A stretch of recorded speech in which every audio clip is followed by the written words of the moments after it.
And we're live. So we're looking at chapter 33, imperatives. Am I correct? Yes. Okay, perfect. So with that being said, we can move into the imperative. Now the imperative in the Greek functions essentially like the imperative in the English. It's a strong command, and a lot of times the subject isn't stated. But unlike, like in English, you wouldn't say you, right? Mm-hmm. When I tell my kids to clean up the room, I just point and I say, clean up your room, right? I don't say you, clean up your room. You can, but it sounds weird. Same thing in the Greek when you're bringing it over. It doesn't necessarily have a stated, the subject is often in the form of the verb, and it doesn't really have a stated subject, and it generally happens at the beginning of the sentence. Unlike English, however, the imperative in Greek can happen also in the third person. In the third person, how would that come across? Let him do something. Yeah, let him or let him or let them do this. Okay, now what about the first person imperative? Doesn't have it, does it? No, there's not a first person imperative, but why? You just be yelling at yourself. Well, no, there is a let us, right? Let us pray. I gotcha. Well, why isn't there a first person imperative? It's because there's another form that we've already studied that takes care of that for us. It's called the hortatory subjunctive. Okay, so when the subjunctive has a certain form, it's called the hortatory subjunctive. That actually is a strong imperative in the first person, let us, or so that takes the place of that. So the imperative form doesn't actually have a first person. Okay? So we're dealing with second and third persons. So as you learn this table, you need to know that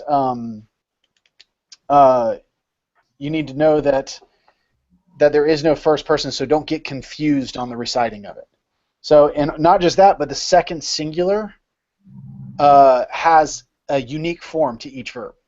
So you just kind of have to know, if it's really short and it's at the front of a sentence, there's a good chance it could be a second person imperative. And so we'll look a little bit more about that. But tote toson is the way you remember that, tote toson. And then you say it with a lisp, sthothe thothon. And that is how you remember the difference between the active and the aorist passive versus the middle passive. Okay? So, you can see on page 312 in paradigm 33.8 of the imperative, you see the way that the luo looks in the second singular. You just have to know that's luo in the imperative active, lue. And then you see luoto, luote, luotosan. What do you notice immediately about this? Well, look at the middle paradigm. Lu'u, lu'estho, lu'este, lu'esthoson. And then the passive, lu'u, lu'estho, lu'este, lu'esthoson. So what do you notice about this immediately? Second person plural is going to cause problems. Right, second person plural is going to cause problems. That's a pain in the rear. So second person plural is in fact identical to the indicative plural, the second person, right? So it's just one of those, there's really not a way to tell a difference other than if it shows up at the beginning of a sentence, there's a good chance it's imperative. And context. Remember, the finite verbs, when we were in the indicative, the grammatical structure of the sentence would tell you the way a finite verb is functioning, or a finite verb within itself could function. In the outside of the indicative, all of these verbs, the subjunctive, the infinitive, the imperative, the participles, all of those things, hey Aaron, all of those things are going to be dictated by the syntax, by its grammatical structure. So context is how you're going to know exactly the way one of these verbs is functioning. So you can see in 33.9 on page 312 that there's a few confusing things. Okay, do not be fooled by the imperative second person plural, which we talked about. The endings are the same as the indicative. Context, you can underline that. Context will usually decide whether a particular form is a statement or command. And then this is important in the aorist. You'll know because there is not an augment. So if you see an aorist form of a verb and you don't see an augment, that tells you right away that second plural is a imperative. So the ending of lu, second singular present middle passive, looks just like a second person singular middle passive ending of the imperfect indicative without the augment. So again, elu, but without the augment, you can see. So I don't mind those as much. The ending of lucai makes it look like it is the aorist active infinitive. Oh, is that the exact same form? What is? The lucai? Or Lucai? or I can't remember the infinitive, or does it just look similar? The aorist active infinitive is psi. The ending is psi. Okay. Yeah. So the ending of lucai, which is, where is that? What? Oh, in the second singular, first aorist, it looks like an aorist active infinitive. Okay. But again, context, context, context. If it shows up at the beginning of a sentence, you need to make sure imperative is on your mind. Okay. Yeah. So, okay, look at 3310. The aorist imperative is built on the second aorist 10. Same endings as the present imperative. The only difference is the tense stem. Second aorist passive imperative looks just like the first aorist passive, except for the absence of the theta. But we know all that. That's all old news to you guys. So you get some different forms. You can see the second aorist, lebe, lebeto, te, toson, right? And then it keeps the same endings, thos, theis, thoson. So you can see contract verbs, the way they come across. Agapa, okay, a lot of people are going to struggle with that, thinking it's a noun or something. But we know it's not a noun because the noun is what? Agape? Yeah, agape, which is an eta, not an alpha. Agapato, te, toson, you get the same thing. Again, the second person plural is the only one that you really have to struggle with there, or you're going to struggle with. Because it looks like a present active indicative? Right, because it looks exactly like the indicative. Okay. Yeah. And so Amy, you can see the Amy here is the esto, este, estoson. Makes sense, right? But again, the second plural is the exact same. Deponent, if a verb is deponent in the indicative, so it's also in the imperative. So anyway, there's that's pretty much it. The 33.7 on page 314 is just an interesting little piece. It's an imperative of entreaty. There's several different types of imperative. Command. What page? Go do this. But an imperative of entreaty is pretty much a fancy way of them saying you can't command God to do something. Right.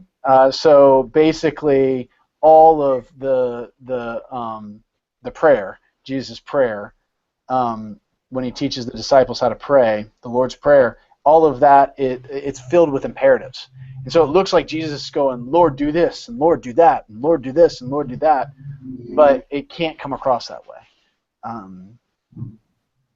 So anyway, it's called an imperative of entreaty, asking, essentially. Prohibition and other types of negation. This is important. U with the future indicative. This is just a simple negation. Thou shalt not, right? That makes sense. So in the Septuagint, when we see the Exodus 10 Commandments, we see negated U with the future imperative.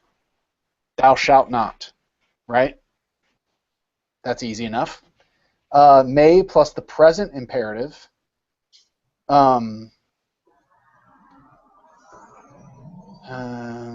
It's both it doesn't state your subject. It's both a command, but it's a negation. So may plus the aorist imperative is do not let your left hand know what your right hand is doing. Essentially, it's an incomplete action. Remember, it's not talking about past anymore.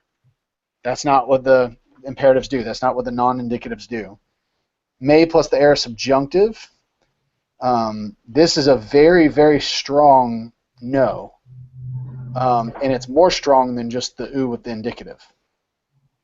And then you get number 5, which is Paul's favorite, the ume, which in Greek is it's not a double negative. It's a no, not never. is what Paul does, and throughout Romans, Paul does this all the time. He says, he argues this whole grace superabounds, and then he goes, well, does that mean we continue to sin? And it's always a no, not never. No, not never. It's impossible. It's a very, very, very strong negation. So in the end, imperatives are not hard. Again, it's not difficult. The forms are not difficult. It's being able to recognize them on top of everything you already know. Yeah. And being able to identify them in translation, and basically what you're doing is just adding little pieces of your filter now, of how you parse and how you figure things out when you look at a Greek sentence.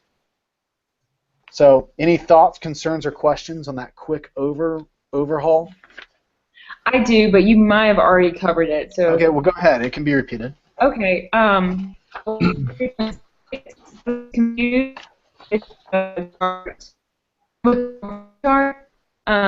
don't understand the question mark. I'm sorry. Did someone else catch that? Because I heard robot Aaron. No. You heard robot Aaron? Yeah, your voice did all kinds of cracky, weird things. So Can you hear normal Aaron? I can now. Your Okay. video's frozen, but yeah, give me normal Aaron. There you go. Okay. All right. Yeah. Okay. So for 33.6. Okay. The imperative morpheme chart. Yes. What does the question mark mean? That means that there is not a normal declension for the second singular. So each word is going to look different. That sucks. Yeah, it does. But I'm telling you, context is the cheat for all of these. Okay. Keep in mind the imperative looks really short. Okay? In the second singular, the imperative is like the shortest form of a word. And when you see that really short verb at the very beginning of a sentence, you can almost guarantee it's like imperative. that's a second singular imperative. Second. So if you look, like luo is lue. And Yeah. that's it. Luson, Yeah. for the first aorist. And of course, the first aorist looks exactly like the aorist indicative would, except for what? The tau? No, I'm talking about the second singular for the first aorist of luo in the active. And at the very top of 33.8. Luson. Luson. Yeah. There's, I don't know, like there's an alpha instead of omicron? No, no, it's the augment. There's no augment. Oh, yes. Yeah. And so that's not a big deal. You see lu'u, just it's very short, and if it's at the beginning, imperative needs to be in your head. But you have to keep in mind, like look at the second aorist over in 33.10 at the top of page 313. You see labe. If you see labe at the very front of the sentence, that's a real short, quick second singular form. You need to know that's probably an imperative. Does that mean speak, like you speak? Labe? Yeah. Well, you tell me. What's lambano? I think it's take or receive, right? No. Yeah. You're right. Okay. So for the quiz, what charts do we need to know? Okay. You want to jump to the quiz? Let's jump to the quiz. No, I just figured you were. Hey, Aaron, we gotta get on it. So, let's do it at your speed, okay? I'm just playing with you. Yeah. So grammar translate. You got nine vocab words. Okay. Grammar and translation. There's literally two segments. And they're both translation. The first question is just more of a translation. How would you translate this word? Type of a thing. What do you mean? Huh? What do you mean? Like if I gave you a word and said, how would you translate this? What are the ways you can translate? Specifically since like it gives you a formula here of how to translate a second person and how in 33.3 specifically. Okay, gotcha. Okay, how would you translate a second person? And because there's a third person, which is different than English, which might be what we harp on, but how would you translate a third person imperative is important. Third person. Yeah. Singular or plural, both. Say what? Singular or plural? Singular or plural? You saying like, are you harping on just third person in general? Yeah. Just because we don't have a third person imperative in English. Okay. That it'd be just a third person kind of idea, and then you get one full sentence to translate. Okay. And you just gotta go hit it with translation, and then you get 5 parsings. Okay. So no chart. No chart. Okay. You're done. I don't think there's a lot of charts left for you guys. Okay. So it really, if you can parse it, you're good. Okay. Yeah. So yeah, it's a win, and the parsing is easy. I'm telling you, if you remember to te to son, you're really good. And if you don't see, by the way, if you don't see to te to son, but it's really short, probably second singular. Okay. Yeah. And then so Aaron, you missed at the beginning my little thing where to remember the chart. Uh-huh. The active, you would say to te to son, right? Really easy. Yeah. That's third singular, second plural, third plural, to te to son. Yeah. And then for the passive, middle passive, you would say it with a lisp. Okay, so you'd say thos te thos ton. Okay. Okay. I'm So not gonna repeat that, but I'll try. yeah. So so yeah, in the parsing you do need to know that there's a section, I think you guys have had it for several weeks, but the inflected meaning is there. So you do have to inflect the word, the verb. Okay. And really that's it. There's nothing more on that thing. Okay. Did you guys get your quizzes back? Yeah? Yeah. How do you guys feel? You talking about the midterm or the quiz? Midterm, I'm sorry. I haven't really looked over it too much. Oh, okay. I glanced at it, but I wasn't too thrilled. You weren't too thrilled? Yeah. Yeah. He did post the answer key. Yeah, I gotta go through it. Is that going to be helpful for the final? Yeah, because as far as format, layout, the way you need to study, I think the final is laid out very similar. Okay. In the way that it's jumbled together. So apparently we're not having class in April. Yeah, that's what I hear. Yeah. I mean, okay. Yeah, I wasn't there on Saturday, so I was like, okay. All right. Well, yeah, and I didn't understand. He said he's going to do a Google Hangout instead. But you can't do that with that many people. Yeah, 10 people's your max. So I'm not sure that that is fully thought through. I don't know. You might want to at the same time, I'm not doubting him. He's the professor. He knows, how he wants to do this stuff. But, yeah, you kind of are. I'm just kidding. But yeah, I mean, with a 10-person max on Google Hangout. But if the school has an account with like Adobe or something, or something like that, or GoToMeeting or something, they can do a they can do a larger scale one. Gotcha. Yeah, but that depends. So yeah. Okay, we've got some time for some parsing or some workbook or / both. All of the above. All of the above is I well worth concur. it. You concur? Yeah. All right, doctor.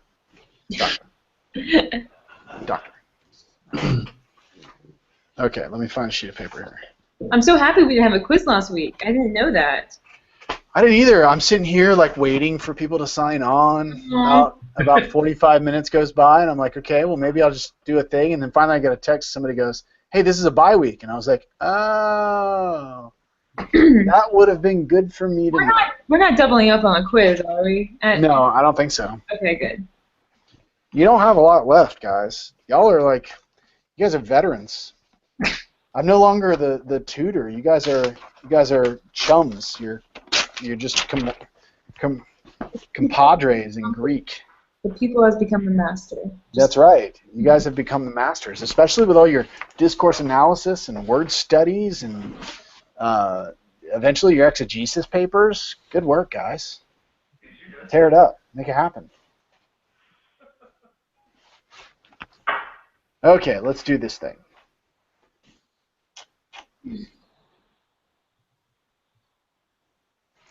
Always concerned about my handwriting.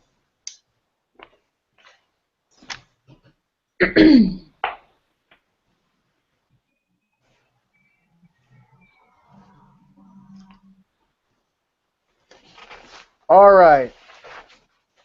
Somebody hit me with it.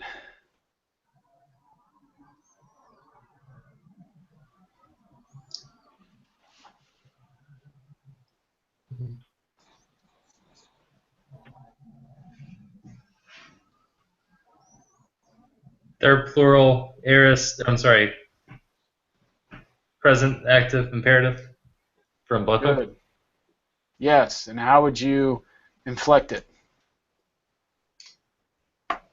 Let them see. Good. Let them see, or you could even, they must, you could do, that's another, let or must are your two kind of words. They must see, or let them see. Okay. Yeah. That's one of the issues in Greek, by the way. Okay. Just so you're aware in translation, is that the imperative carries with it a force of command. But a lot of times your Bibles will translate the third person as let. And in English, that's a very passive, you know what I mean? Let us or let them do this or that. You should know when you're reading your English Bible and you come across that let us or let them or let him type of a thing, you should know the force behind that in the Greek. That's not Jesus going, if you want to. That's more of a, no, go get it done. So, yeah. So even, I think what comes to mind is in Matthew 6 or 7, where Jesus is talking about the guy who, the speck out of your eye, out of your brother's eye, let him go take the plank out of his own eye. And it's not a, a suggestion. That's a go get your junk together and then come do this. So. Is that what you say from the pulpit? Junk. All the time. Hey, I'm not going to lie, guys. You asked what you could pray for earlier. This is my first Easter sermon ever. Oh my gosh. Good. So Exciting. the weight of the gospel is on my shoulders. Yeah. And that's the thing. It's both comforting because the gospel is the gospel. You don't get it wrong. You get in there and you preach the gospel. But at the same time, there's a heaviness because it's the gospel. It's the gospel. I'm walking up, and I know that should be an every week thing, but there's something about Easter that these people need to walk out with a, invitation to the foot of the cross anyway, so that is weighing on me quite. I'll have my mom be a spy for you. Oh, I appreciate that. I'll ask her how you did. Yeah. For me or on me? On you. You said for me. I said for you. I was trying to softball it, but. Right.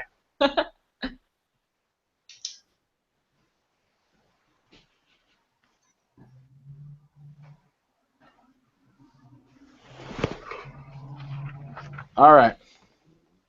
Who's next? Next victim.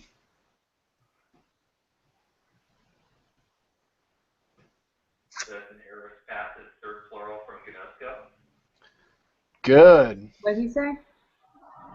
It's an aorist passive third plural from Gnosko. Aorist passive. Yes. Third plural from Gnosko. And what is it? What kind of verb? Imperative. Good, imperative. And how would you inflect it?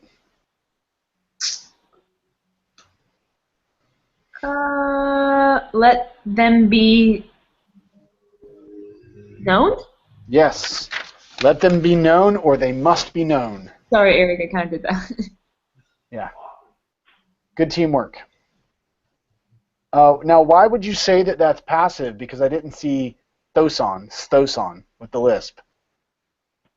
Because it's aorist. Good.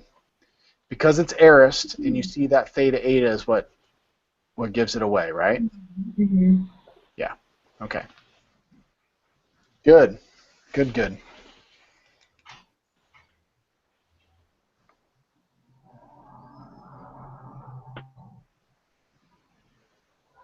Joseph, did you do a lot of heavy studying after you were out of Greek to continue learning?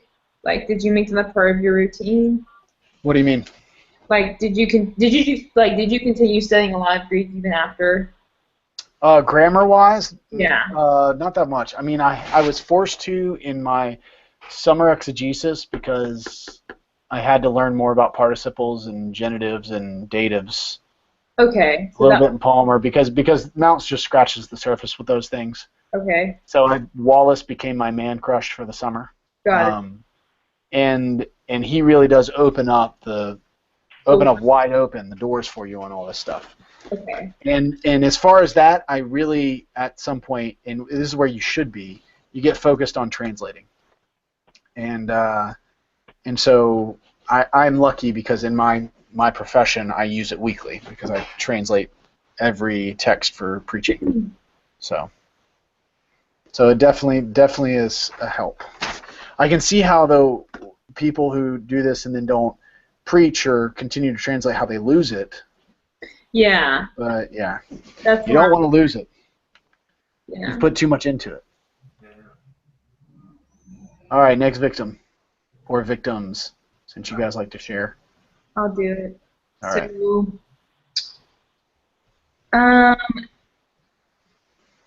Second person middle? Is that middle? You're looking for confirmation? Yes. It would be middle passive, yes. Middle passive. Yes. Okay, yes, middle passive. Sorry, second singular? Why would you say that? I don't know. You need to know why. Second singular, middle passive from, and it's present imperative. Okay. And yeah, it's from synonym.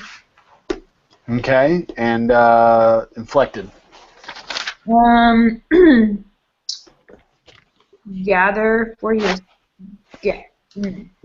yourself. Go with a passive inflection, not a middle. A middle's fine. Gather together for yourself will be completely right. By the way, okay. I don't mean to act like gather. Yeah. I just avoid the middle because as grammarians don't really know what it means yet. Right. But you know what? You're exactly right. If you were to put that gather together for yourself. Yeah, but totally like sometimes I feel like middle's a real thing, but it kind of isn't. So I need to like. Well, it's definitely a real thing. We just don't understand it. Yeah. So how would you do it in a passive? Be gathered. Be gathered together. Yeah. Gathered together.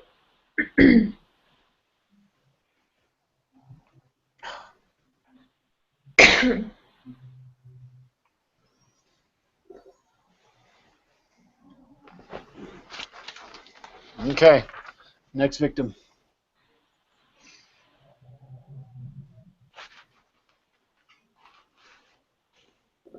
Second singular, present active imperative from poieto.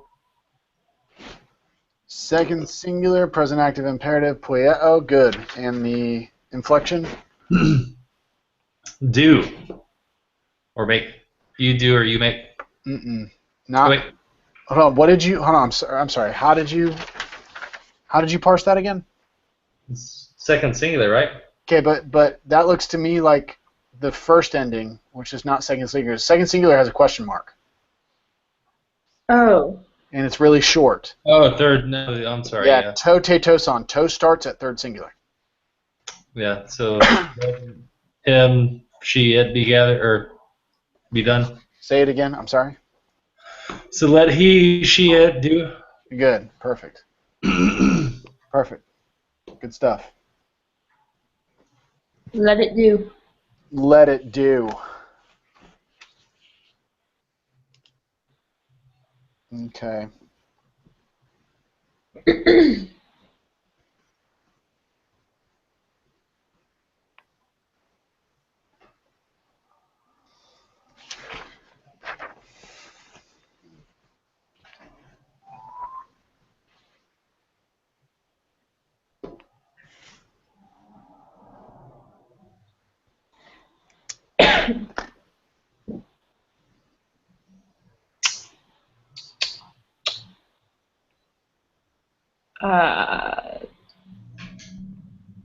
Third person,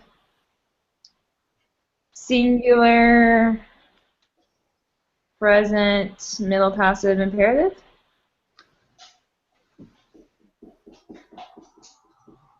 You said second? Third. Which one? Third person. Third singular? Okay. Yep. Third singular. Third singular, present, middle passive, Imperative. imperative from what word? Lego. Okay. And how do you inflect it? Let him be spoken. Yeah, that's right. Or let him speak for himself if you want to do middle. Okay. Yeah. You're on. Sweet. Guys, that's all you really need for parsing. Okay. You guys are rocking. I definitely want to do translations. Well, then let's do it. I'm even behind on that. Yeah.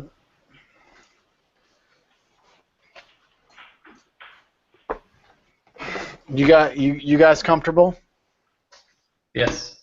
Eric, Chris, okay, or Chad, sorry. All right. Well then, let's hit it. In the workbook, have you guys made it very far? / at all? I mean, we've done some in class. Oh, okay. That was helpful. All right. Well, let's hit it. What do you need most help on? The parsing or the translation? Translation. Translation. He's good.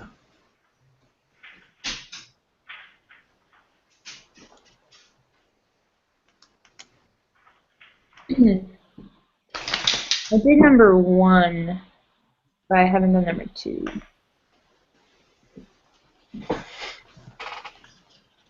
Okay.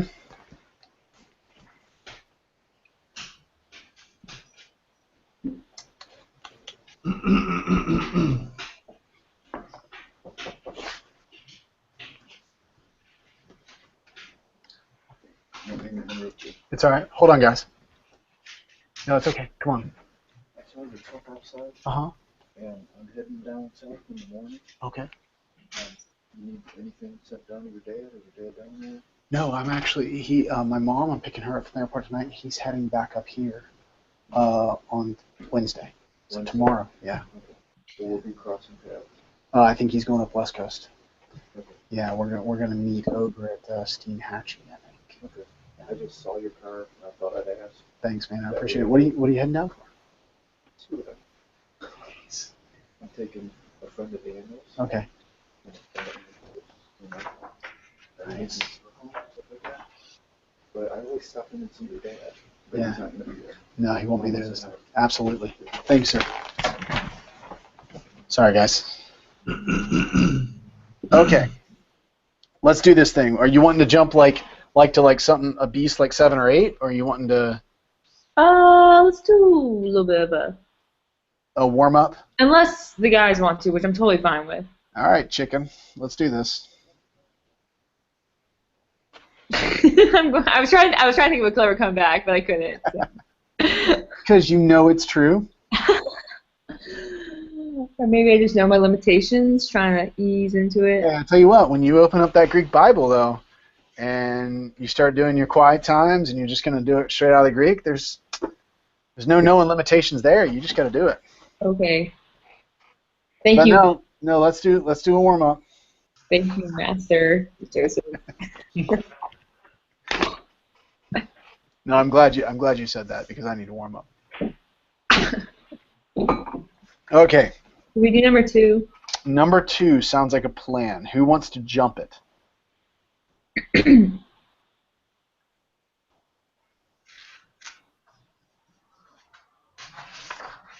I'm not going to do it. Okay, I guess since I said that, I'll do it. I'm sorry, All right. guys. Okay, all right. And he said to them, Okay. where, okay, aeon is if, correct? Yes, you're right. Okay, ace, el, thete. Okay, so this is an imperative. So what is hapu? I thought that was where? Yeah, it is where. Okay. So the imperative is, I know that's from ace erchomai, meaning I come into, but it's imperative, and Okay, it's, now aeon here, I don't think this is your if. okay. I think this is your interrogative or your untranslatable particle. Oh. No, it's still an if. It's still an if. It's sort of this ever. Okay, yeah, no, you're good. I'm sorry. No, you're fine. Yeah, so.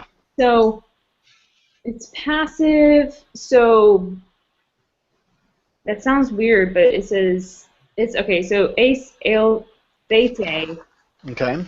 is aorist passive imperative. You think so?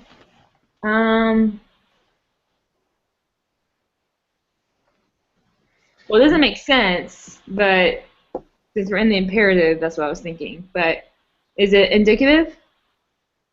I think so. Okay. And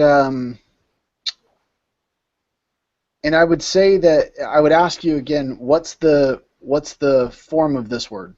What is this word? Ace erchomai. Right, in the present, but that you've identified it's not ace erchomai in the It's the air. aorist. So what's the aorist form? Ace eilthon. Yeah, alooth. Yeah, Eluthon. yeah, yeah.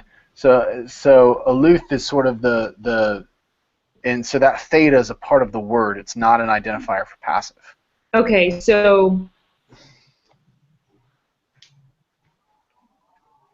o ace a amen et And I would say that eta there should be giving you a little bit of a fit.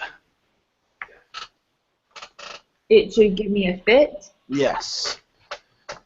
Does anybody know where I'm going with that? Chad, maybe? It's been lengthened, so there's probably something there. Oh, is this an infinitive? I'm sorry? Is this an infinitive? No, it's not an infinitive. Remember, your infinitives are going to be your ains, psi, sthi. I can't remember infinitives, honestly. It's too far away. Yeah. This was like 2 weeks ago. It was That was horrible. 2 weeks ago. Like, I don't. Horrible. So no, remember what usually goes with aeon? If, not always. There's a verbal form. Creates a conditional phrase, specifically a third-class conditional phrase. Oh man, why can't I remember this? And this verbal form lengthens the connecting vowel from an epsilon to an eta. It's not indicative. Right. Begins with an S and ends with subjunctive. Subjunctive. So. Oh yeah, because in subjunctives, it lengthens. Right. It lengthens the connecting vowel. So this word is actually eis elthete, but because it's subjunctive, it moves to eis elthete. So to came? No, that's infinitive, dear. Oh, Subjunctive is the might or possibly, okay. but with an if, it creates a conditional phrase. So you're not going to translate it might or if. So, you might, okay. If you come to the house? Okay, since there's a where there, the where and aeon kind of get combined, and it's kind of wherever. Okay. Or whenever, because when is, I think, yeah, it's kind of a whenever. Okay, whenever you come to, okay, whenever you might come to the house? Ice eilthete. What does that mean? Erkamai means come. Yeah. What is ice erkamai? I come to? Into come, right? So ice erkatai would be into come, which could also be enter. Okay. Right? Enter. Yeah. Okay, so whenever you might enter? Right? Not might. Don't translate the might. It's the conditional phrase. Okay, whenever you enter Right. into the house. Right. I think you'd want to use an indefinite article there because there's not a definite article provided. Okay. So whenever you enter a house. A house. Okay. Right. There. Good. Right. Right.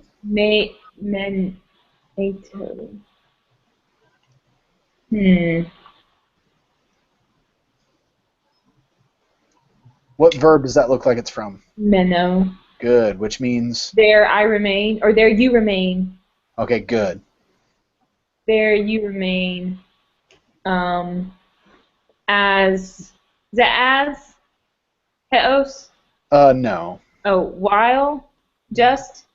Until? Nope, not even close. Until. There you remain until. On is untranslatable. You depart. There you remain until you depart. Yeah. There you remain until you leave. So, okay, let me backtrack a little bit. Okay. So with the hapu aeon, that kind of combines to be a whenever. Yeah, whenever, because remember, aeon is a combination already, right? How so? Aeon is a.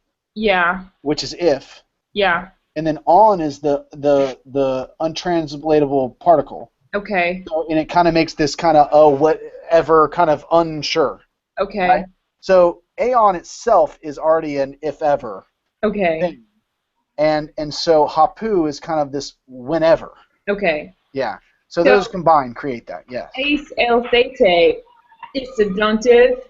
Right. And this is creating a third class conditional.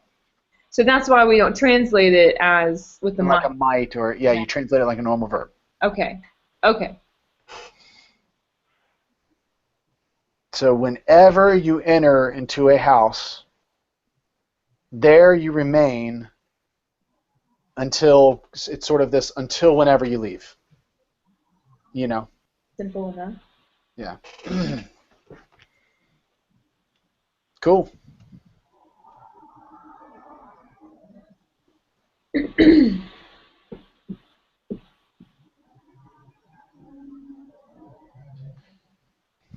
I need to get Mounts' answer key to make sure I'm leading you guys all right on this, but I know I'm right on that one. So. Okay. All right, guys. What's another one? Hit me with it. This, I'll be honest, I graded a lot of midterms. Translation is where everyone struggled. Yeah. Across the board. Yeah. I think you guys are getting the grammar well. Everybody parsed like a boss. Everybody did vocab fantastic. Everybody did the ins and outs of grammar with the charts and everything. But when it got to actually translating, and then some of the tough grammar questions of why is it in that case, people were really struggling with that. Yeah. So I do think that doing these translations is a good help. I think so too. And those of you watching this on recording, break your book out at home and actually do these with us. So, all right, Aaron, Chad, what's another one? I think I'm looking at a corner in Eric's house, so I think he's still there. But hit me with another one. What do we got? Good, Dad. Your pick, buddy. I'll do another one after this, but I just want to make sure I have it right. And Okay. number 3, do not fear, only believe. Right. Yep. Do not Answer? be afraid, only believe. Now let me ask you a question. Can you parse Fabu? Babu? Yeah. Yeah, it's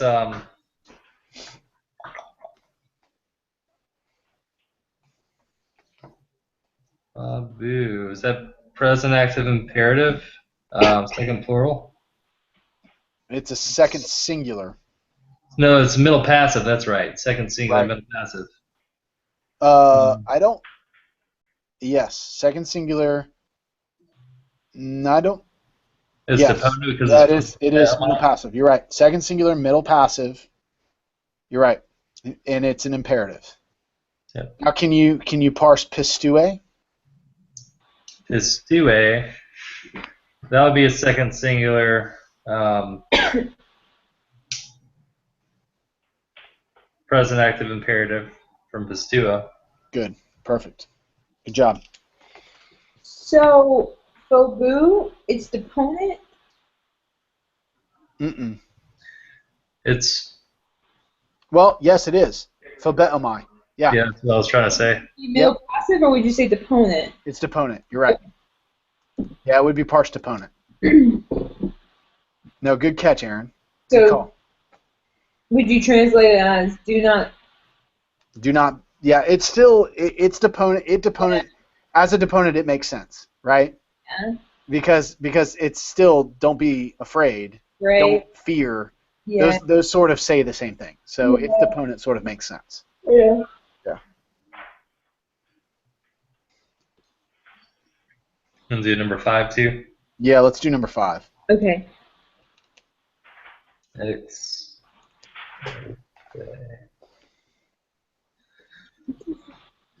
X. What does X mean? X. It's from exercamai. Good From call. X erkamai, but doesn't look like erkamai form, so it must not be present. Yeah, it's aorist. Yeah, so it's aluth again, right? Yeah, with the A ending, is that the imperative form, second singular?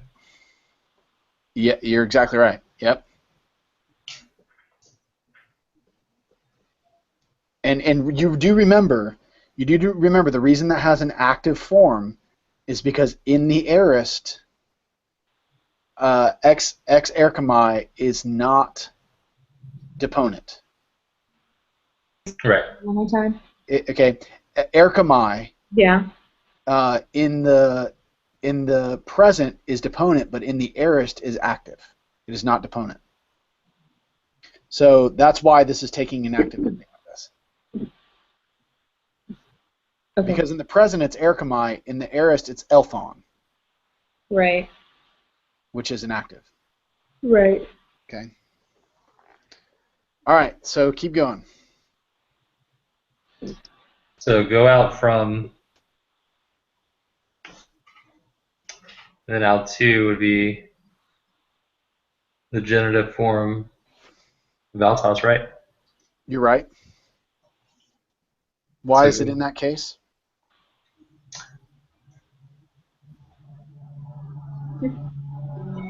It's not really showing possession, but It's not It's showing cool. possession, so there's got to be another reason. It's not in the genitive because they thought it was fun to write. well, it's going out. Go out from him is I guess I don't know. I don't know how to The say that. preposition takes I'm sorry? the preposition. Right. You Yeah. would say when it says why is it in that case, it's because it's the object of the preposition ek, which takes its object in the genitive. Right. Okay? That's why it's in the genitive. It doesn't mean you translate it genitive. It's just in that form because the preposition ek takes its object in the genitive. So Okay? so So it's you're not going to translate that genitive. That's the reason Yeah. you need to know that. You're going to translate it regular. so go out from him and no longer enter into him. Good. Perfect. And go out from him in the imperative, you could smooth that out and just say depart, because that's kind of a command. Leave, depart, yeah. Depart from him. Oh, and no longer enter. I said no longer enter. Yeah, that's right. And no longer enter Okay. into him. Yeah. Okay. Perfect. Good job, guys.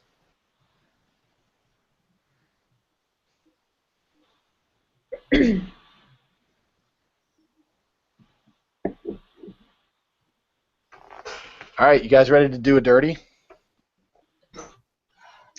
Yeah, we did. We did number 7 in class. Yeah. You did you do number 8? No. Let's do it. What does Papa? Sorry, I have to. Actually, I'll be back. Oh, okay. Aaron, we can do a shorter one. You don't have to leave. No, I'm just.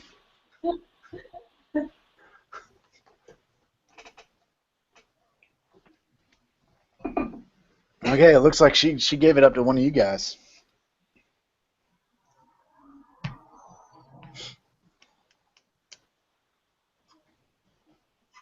The big ones are actually, I find the larger ones are actually easier.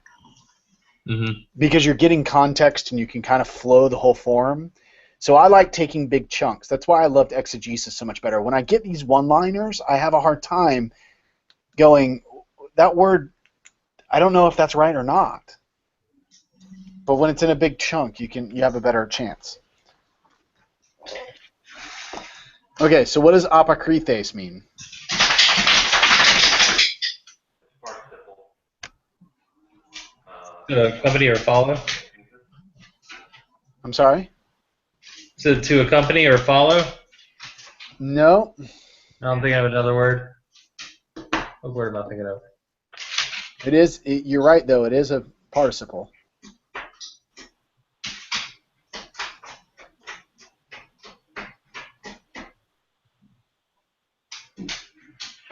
Isn't it I answer or he answers? Yes. Right? And Jesus answered in this one. Right, there you go. But it's a participle, so make it a gerund. And Jesus is answering. And Jesus answering, and there's probably an object. Or actually, participles don't take a direct object. So it probably, you've got another verb there. Right. So it says, and Jesus is answering, saying to them. Good.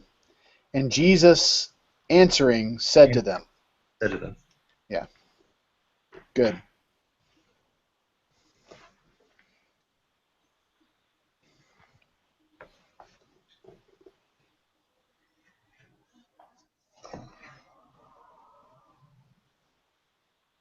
And the very next word is ekate. Can somebody parse that for me? That's from echo. Okay. And you see the te, so that's telling me it's an imperative. Is it? Um, Because I see ete. No, I'm thinking of something else. Luo, lues, lue, lu amen, lu ete. That's right. Yeah.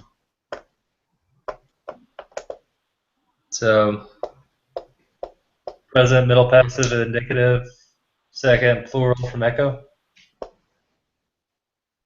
Middle passive? No, active. Sorry. Active, but here's my question. What's that silly thing with ete? Do you remember which one of the imperatives was going to give us problems? The second plural. Right. And where's this located? Second plural. It's a second plural, and it's at the beginning of a statement. Yeah. It's probably imperative. Matter of fact, I'm going to tell you, it's flat out imperative.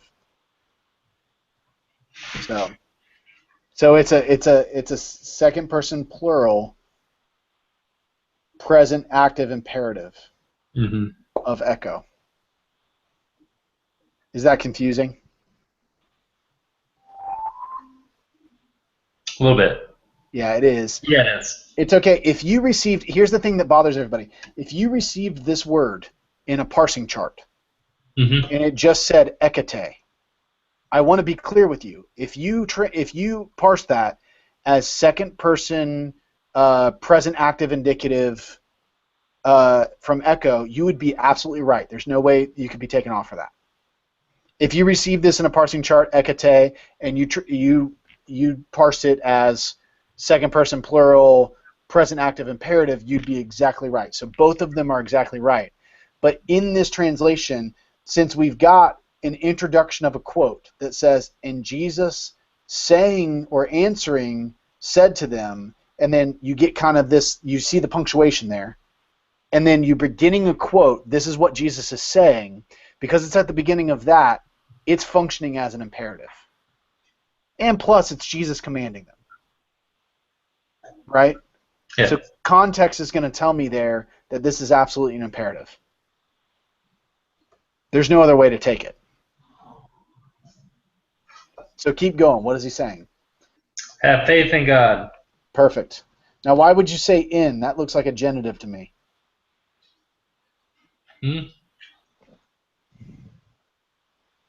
Because have faith of God sounds a little. It sounds a little weird. Plus, Yeah. by the way, the genitive has a lot wider range of meaning, which you're going to find out in interp and stuff like that. So you are right by saying have faith in God. So Truly, I say to you that whoever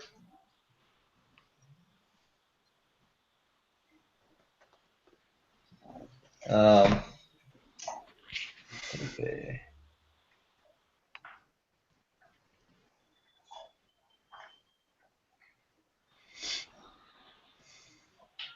this is a tough one. iPay. Yeah. Can you parse iPay? Not right now. This is one of those weird ones that change forms. I'll give you. You want me to give you its lexical form? Is it from Poyo? Nope. No. Okay. Yes. It's Lego. It's oh. Remember, Lego changes forms. That's right.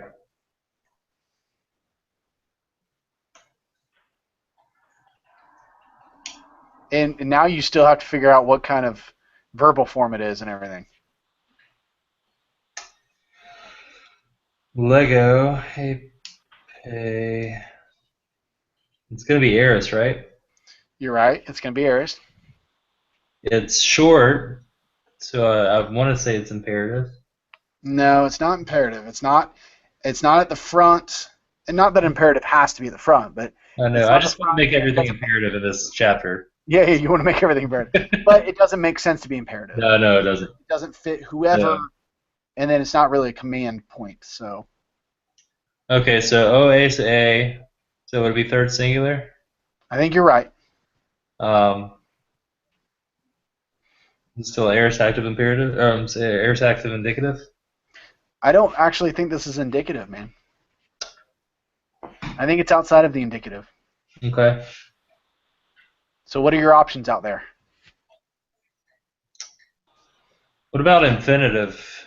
Well, it can't be an infinitive because the infinitive has too clear of an ain That's right. psi endings. Those endings look totally different. That's right. I was forgetting the infinitive after taking a week off that I meant to review. And the infinitive's tripping us up today.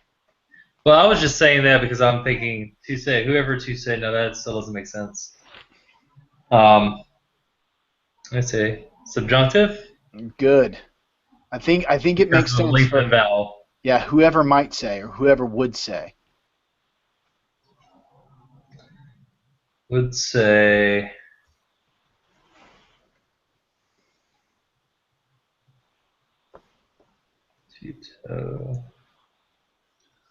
So we have the dative of mountain. You're right. I don't think it would be whoever might say to the mountain. That doesn't make sense. It does make sense. It does? It makes sense if Jesus is saying it because I know a section of scripture where he says, "Whoever might say to this mountain." Oh yeah. Yeah. So in tuto is this. So it is a demonstrative getting on that mountain, telling you exactly which mountain. So you've got Jesus answering said to them, "Have faith in God. Truly I say to you that whoever might say to this mountain," and then this starts another quote. Yep. Which be wary, because at the beginning of this quote, it sounds like he's setting up a command. Whoever might say to this mountain. So what do we have here? Artheti. Right?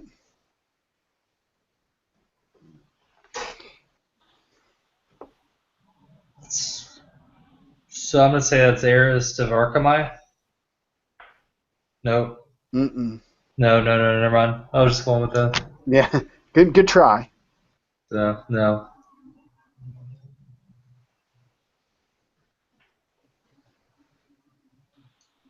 What is that word? Let me take theti off of your plate. This beginning with the theti to the end is all ending. Yeah, I Not see part that. of the word. So think through the words you know with alpha rho in them.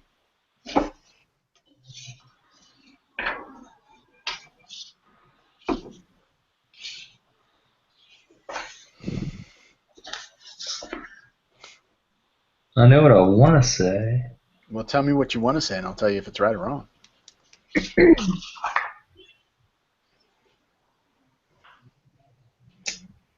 Um,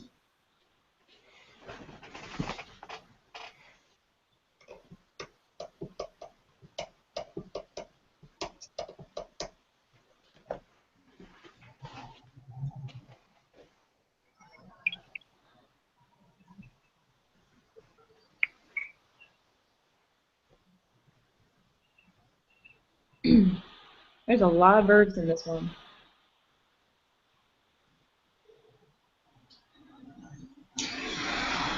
Artheti.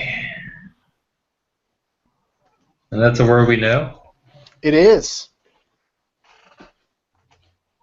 It is. Just add an omega at the end of that and tell me what it is. Oh. Arrow. Arrow. Does that help you?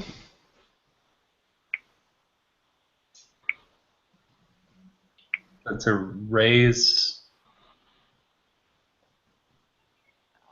Take up something along those lines. Right. Take up. Right. Raise. Perfect. And it looks like the theta eta is telling you what? It's passive. Right. And that T ending is really short. What is it telling you? Imperative. Yeah, I think you're right. I think it's a second singular imperative. So how would you write that out?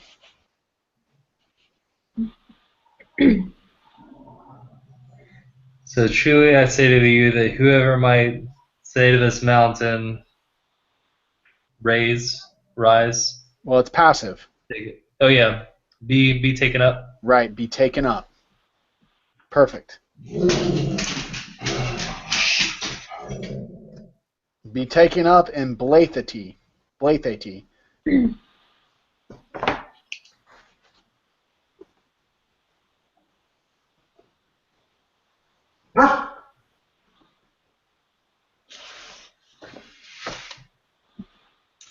Oh.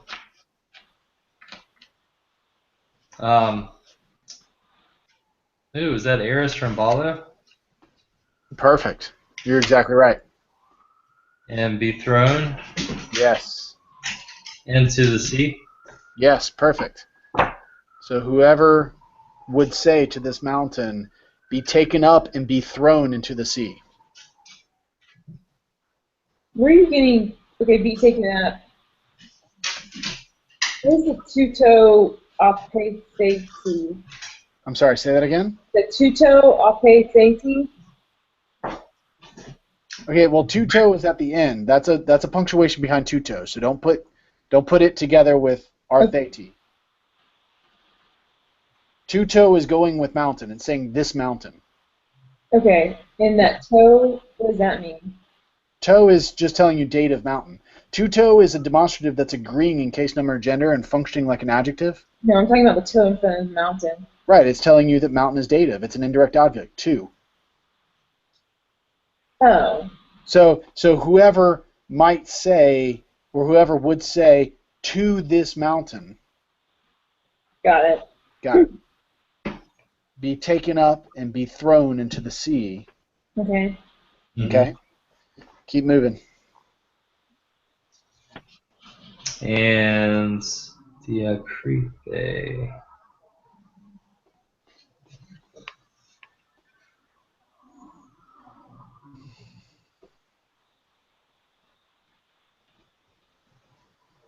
And? Huh? I just said and. Oh, and? Yeah, you got that right.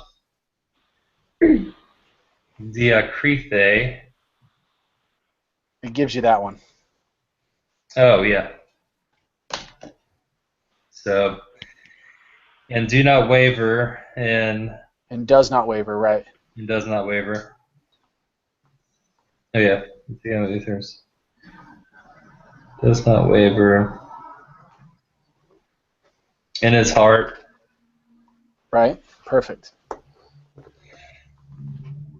But believes that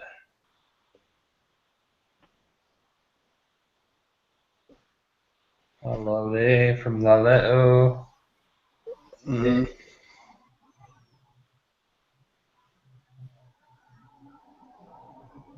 And believes that he is saying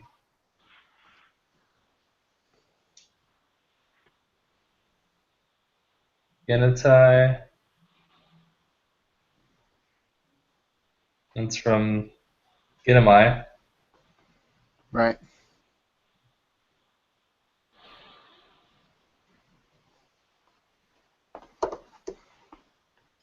Oh, I was thinking Genai. So Genomai.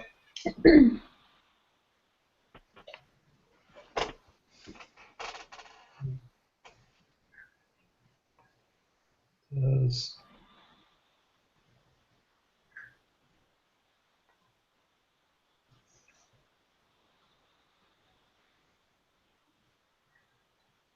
for some reason I'm drawing a blank.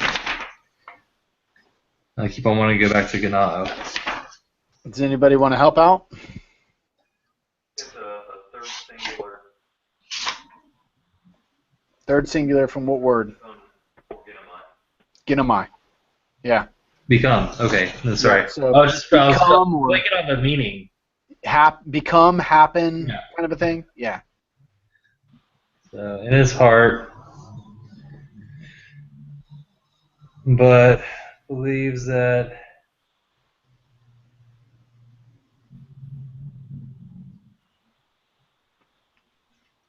what he is saying Right. is becoming? Or it really, this is kind of an awkward thing, and Mounts even makes a note about it, but this is an indicative, present indicative. It's actually being used to communicate a future, so will happen. I gotcha. So that what he is saying will happen.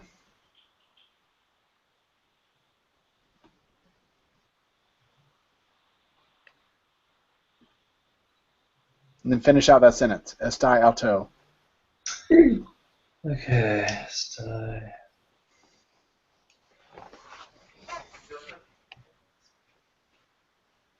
To Mount's question of why, is it Mm-hmm. because he's trying to make it more emphatic? There's absolutely an emphasis that's being put here, but it also emphasizes the shift of aspect. In my mind, it also emphasizes the present power of faith. So I think this is an exegetical kind of little nugget of gold that when you go to write a commentary, this is something you want to harp on a little bit. Why is this happening?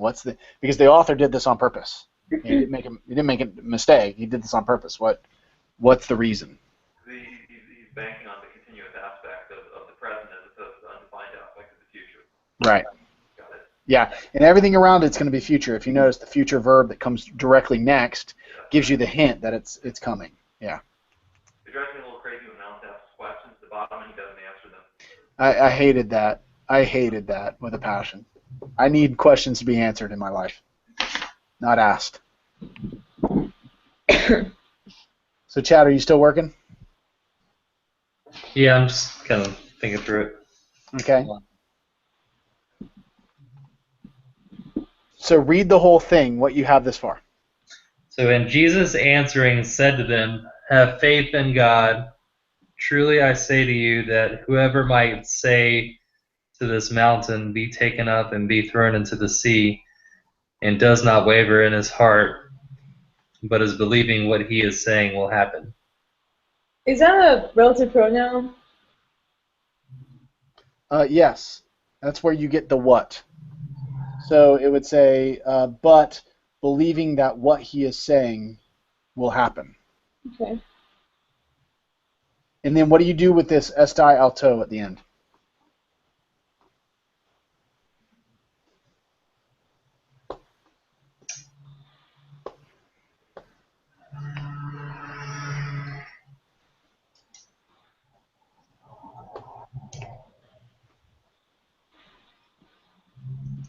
Hmm.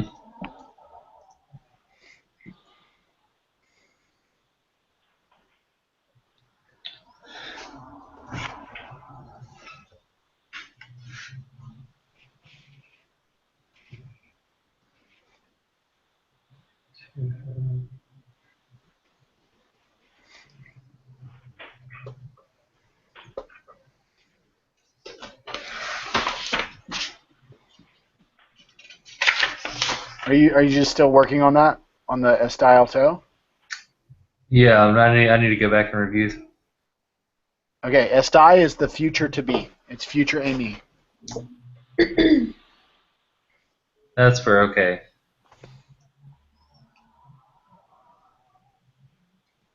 So is it he will be? It It will be? will be what? Because alto can't be your subject. It's got to be an indirect object. Oh, yeah.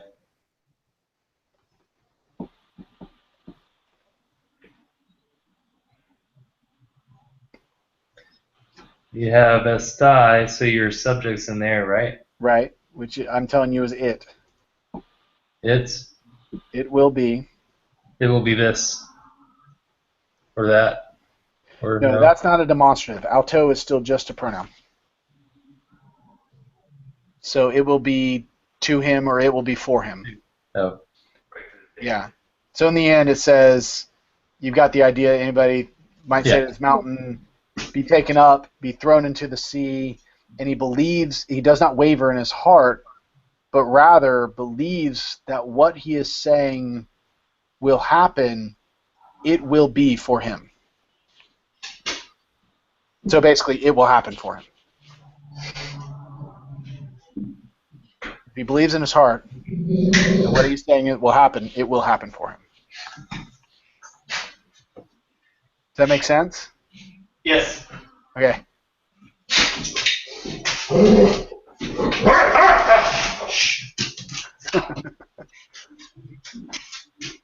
Sorry about that.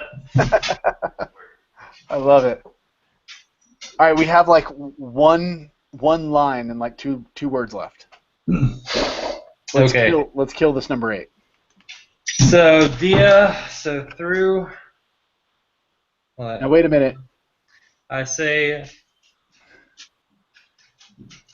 let's jump to the dia. So Lego, I say that's where your subject's going to be. I say to you. So how do you start that sentence off? Yeah, hold on.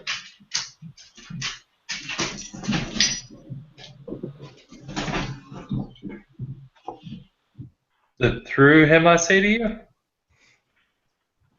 Where are you getting him? I don't know. I need to go back and look at my pronouns. Tuta is a demonstrative, so it's this. This through. So This through this or with this. Okay, but what? Can you tell me what case Tuta's in? What case? Yes. That'll be a nominative, right? Or It can be a nominative. Tuta is the object of the preposition dia. So there's no way it can be nominative. Yes, accusative. Yeah, it has to be accusative. And then what does dia mean in the accusative? Because dia in the genitive is through, but dia in the accusative is not through. Yeah. What is it? I'm reaching way far back. This is like chapter like 9 or 10. Or, I don't know.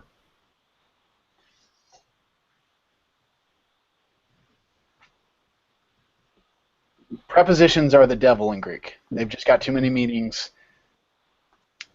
Dia in the accusative. Yeah, no. I was wanting to say after, but that's meta, right? That is meta, right? Or Yeah. Yeah, dia is through or according to. according to, yeah. Okay. Yeah. On according to, on account of kind of thing. Yeah. So according to this, I say to you. Right. On account of this, or according to this, I say to you.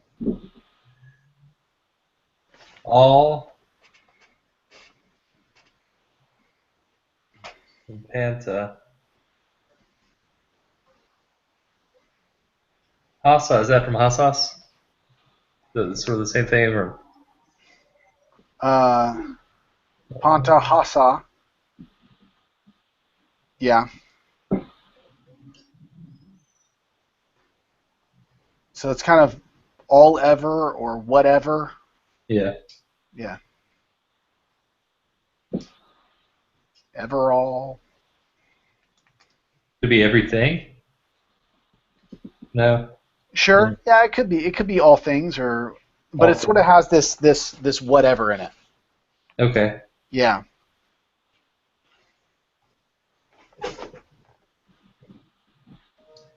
So prosukaste is from prosukamai, which is to pray, right? Yes, it is.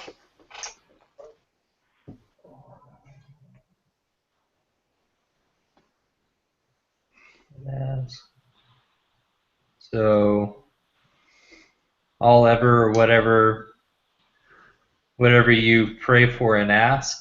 Yeah, whatever you are praying and asking.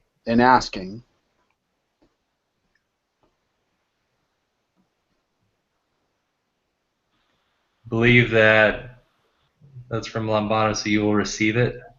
Good. Believe that you will receive it. And we've got the same phrase, estai. Instead of alto, it's estai humin. Yeah, so it will be done for you. Right, and it will happen for you, or it will be done for you. Perfect. Or it will be for you. There is no done. Yeah, you can't say done. Right. Yeah, but it will be, or it will happen for you. So give me the whole thing. So, and Jesus answering said to them, have faith in God. Truly I say to you that whoever might say to this mountain, be taken up and be thrown into the sea, and does not waver in his heart, but is believing in what he is saying, it will happen. It will be for him. Right. On account of or according to this, I say to you, all ever, or that weird thing. Yeah. Whatever. Whatever. Yeah. You pray for and ask. Believe that that you will receive it, and it will be for you. Perfect. You guys follow along with that? Good work, man. That was a big one. That was good, Chad. Yeah, thanks. Are you tired? You need a nap? A little bit. Well, I went to work at 6:30 this morning, so yeah, I'm a little tired. Oh man, yeah. It's been a long one. Man, that was a big one. Guys, I'm gonna have to cut you off. I got a joint elder council meeting tonight. Yay! So I'm gonna have to get out of here. But any questions before we take off about anything? How do you guys feel with all of this? Okay, I think it's just applying the filter and just... Right. Yeah, I just think I need to go back and review a few things. Sure. And practice that translation. That was where everybody was struggling a little bit. So practice that, especially as you get toward the final. Do the translations in your book. Try not to cheat. Yeah. Try to do them straight out, and then see where you land. Yeah. Okay? All right. Thanks, Joseph. All right, guys. God bless. Thanks. See you later. God bless you. I didn't hear you, Eric. What? Have fun with the Presbyter, Roy. Yeah. Thank you, guys. Bye. All right. See ya. Have a good Easter weekend. We'll pray for you. Thanks, brother. Appreciate it. See you, man.